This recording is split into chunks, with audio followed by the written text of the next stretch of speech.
किया, विघ्नों में रह के काम किया, विघ्नों में रह के काम किया।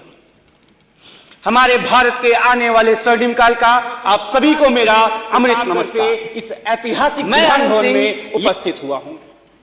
यहां पर विराजमान निर्णायक मंडल और मेरे समक्ष बैठी इस भारत की युवा तरुणाई का मैं इस ऐतिहासिक विधानसभा में हार्दिक स्वागत, वंदन और अभिनंदन करता हूं। साथियों, मेरा आज का विषय है संविधान दिवस के 11 संकल्प।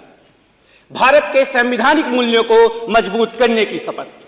हमारे यशस्वी प्रधानमंत्री श्री नरेंद्र दामोदर दास मोदी जी ने संविधान दिवस के उपलक्ष्य में हम संपूर्ण भारतवासियों को 11 संकल्प दिया।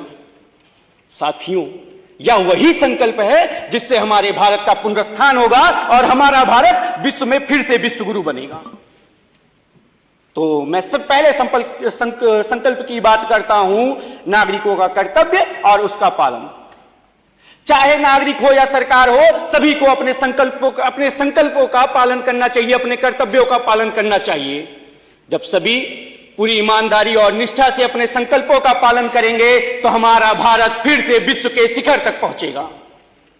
और दूसरा जो सबसे जरूरी है, एकता और एकजुटता।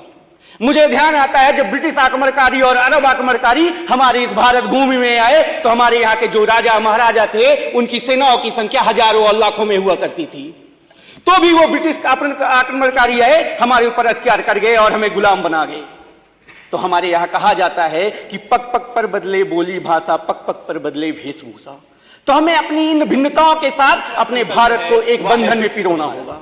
जब महोदय विकसित भारत की बात जब आती है तो मेरे मस्तिष्क में जो पहला विचार आता है वह है हमारा युवा। जब हमारा युवा राजनीति में आएगा, ये जो पीढ़ी दर पीढ़ी चलने वाली परंपरा है यह समाप्त होगी। और साथ ही साथ इसके साथ हमें अपनी सेना है उसको तकनीकी रूप से सक्षम बनाना है और सशक्त बनाना है। तो हमारा भारत जब हम अपने प्रधानमंत्री जी का और हम सबका जो संकल्प है सन 2047 तक विकासशील भारत को विकसित भारत बनाना है, यह मेरा विश्वास है। जब हम सन 2047 में पहुंचेंगे तो विकसित भारत के रूप में पहुंचेंगे।